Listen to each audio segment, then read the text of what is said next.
Good morning. I always wonder about that last line. He strictly told them that no one should know about this.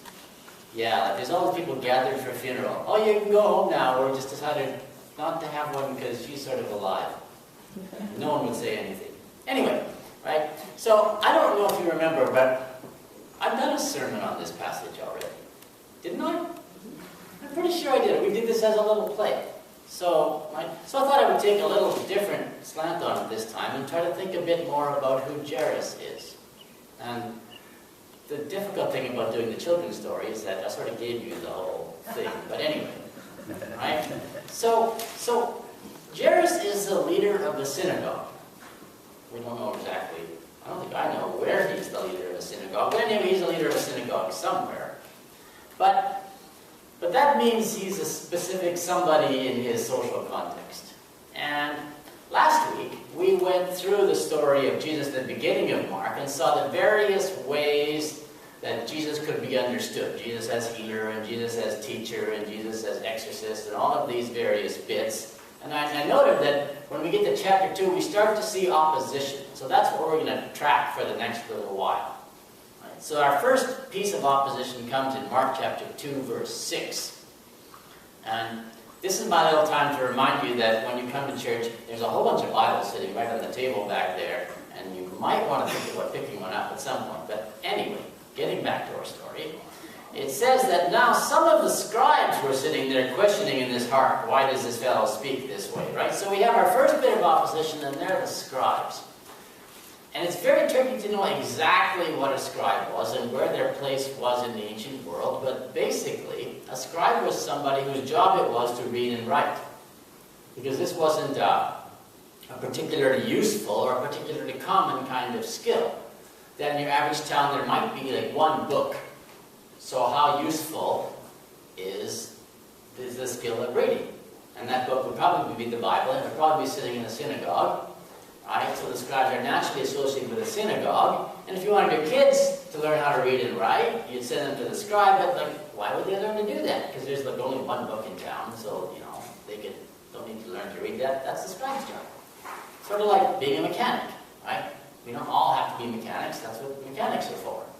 Okay? So they're these scribes, they're naturally associated with the synagogue, and they know their story, they know their Bibles, because they're the ones who can read it. And they're not sure about this Jesus person. So the next time we see opposition is in chapter 2, verse 16, where you see the scribes of the Pharisees who are questioning Jesus. So here we don't have sort of scribes in general, but scribes associated with this group called the Pharisees. And again, trying to figure out exactly what it means to be a Pharisee, not straightforward at all. But as you know, if you know the story at all, you know, right, they're the bad guys. So insofar as these scribes are something, they are the scribes who are particularly associated with the people who are going to become the bad guys in the story. So we sort of have the second layer of opposition going on here. Then a little while later, in chapter 2, verse 23, we have the Pharisees directly questioning him, not just the scribes of the Pharisees, but the Pharisees themselves are questioning Jesus and asking, like, why are you doing this? Chapter 3 then goes on to talk about Jesus when he's doing something in a synagogue, and the Pharisees again are hassling him. And so then in chapter 3, verse 6, the Pharisees go out and immediately conspire with the Herodians against them. Now again, I wish I could tell you what the Herodians are, but I can't. But it's fairly safe to assume that the Herodians and the Pharisees are in fact natural enemies. They're not naturally aligned with each other. So here we have the Pharisees and the Herodians getting together, two enemies, because they're more opposed to Jesus than they are to each other.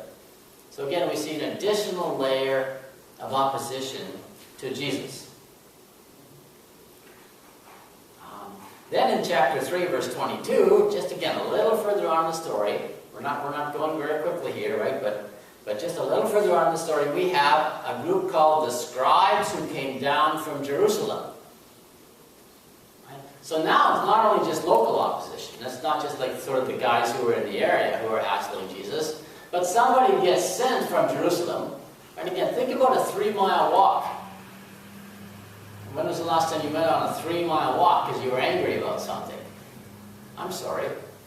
Let me say this again. It's a 3-day walk.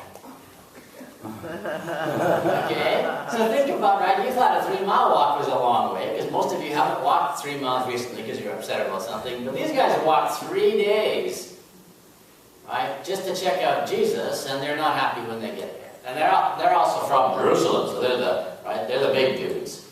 They know their stuff, and this Jesus guy, right? So we see, but again, as scribes, right, naturally associated with both the synagogue and the temple. So we see this increasing sense of opposition. So when Jairus shows up, Jairus is the leader of the synagogue. Maybe by now Jesus is a bit tired of these synagogue people, these scribes and these leaders, and he's just had enough. Maybe he looks at Jairus and goes, you know, I feel really bad for your daughter, but I'm just not going to heal her.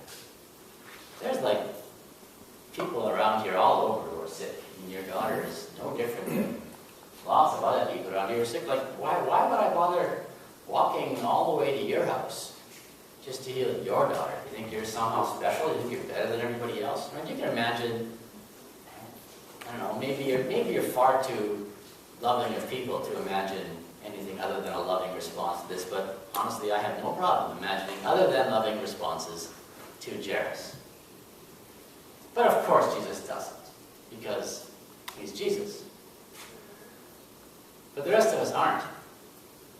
Right? You and I just aren't there. And so when Jesus says, love your enemies, it's not easy. Fortunately, we don't have to conquer the whole thing in one day. It's like saying, well, I'm going to run a marathon. So tomorrow I'm going to go out and run 24 miles just to practice.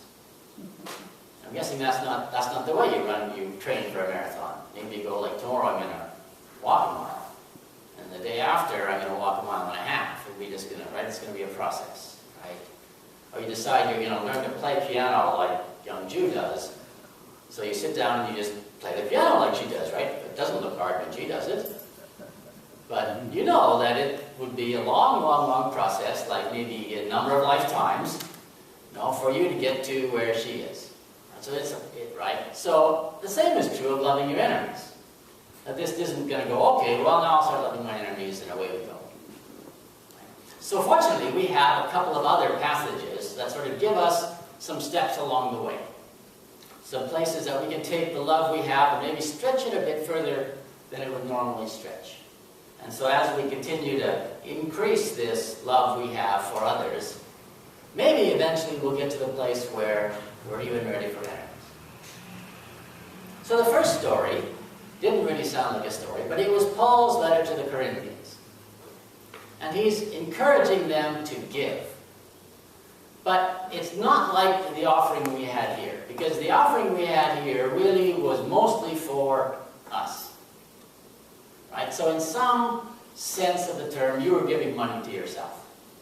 You were giving money to an institution that benefits you, right, and me, let's be honest here, right? But I'm here working for you, and so it sort of stays, right? But that's not what Paul is trying to raise money for.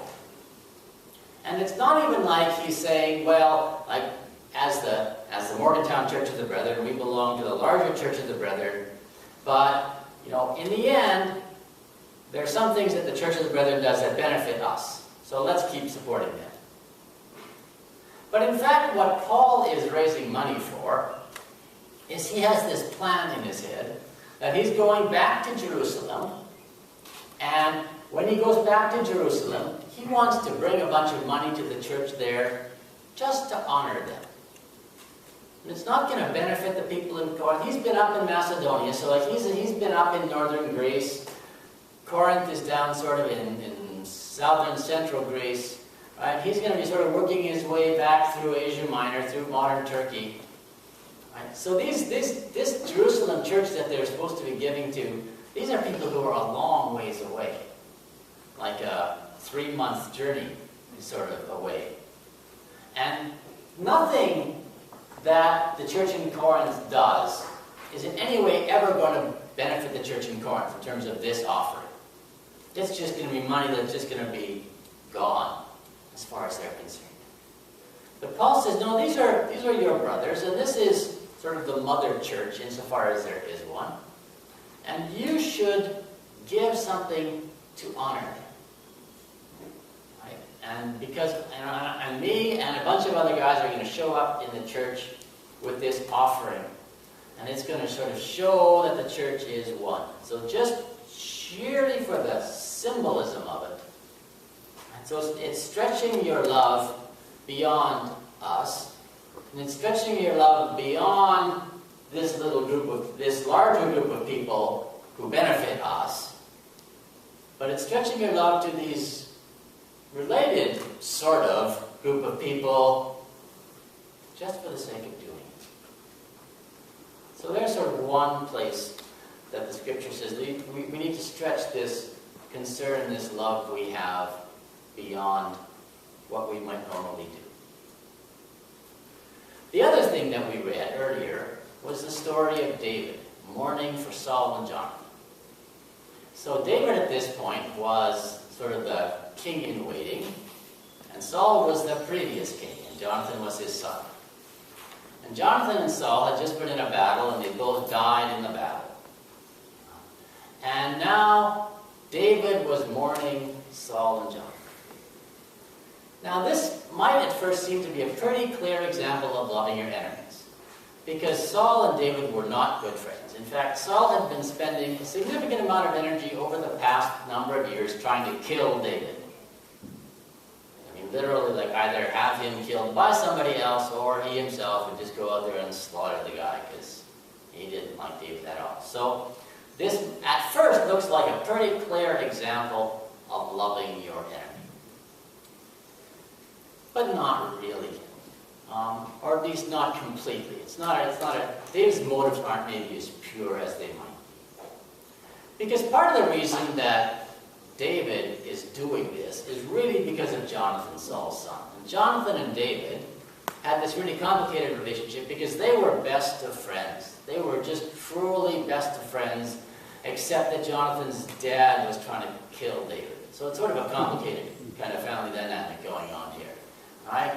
So David is quite willing to extend some sort of love out to Saul because of his friend Jonathan.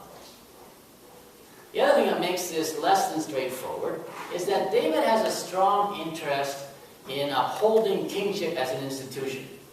This is a brand new institution in Israel. There's no guarantee that it's going to continue. But David wants to be the next king.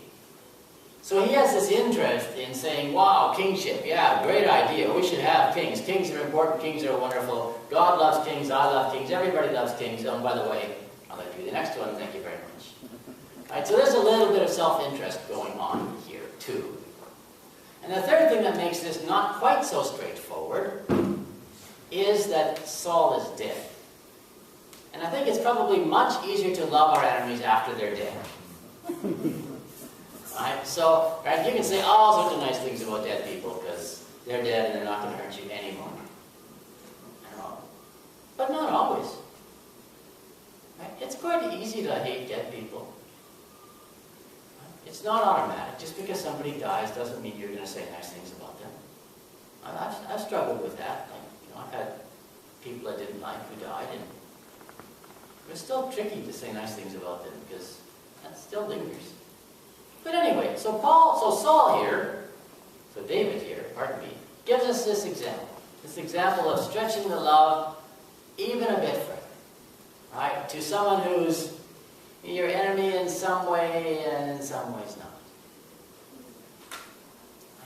So the idea here is that we start where we are, and somewhere out there is this goal of loving our enemies. And it's a real goal, and we do want to get there. But maybe not this week. Maybe there's just like a long way between where we are and that. So we take one step. when we stretch our love a little bit beyond where it is now, to another group of people that we're not quite sure why we're bothering, but okay. Right? And then we take another step to someone who's, yeah, sort of around our being, but not really, or, there's some connection at least, so we can stretch our love that far. Right? And then as we continue to stretch our love further and further, with the help of God, eventually we may get to loving our enemies. That's the lesson for today.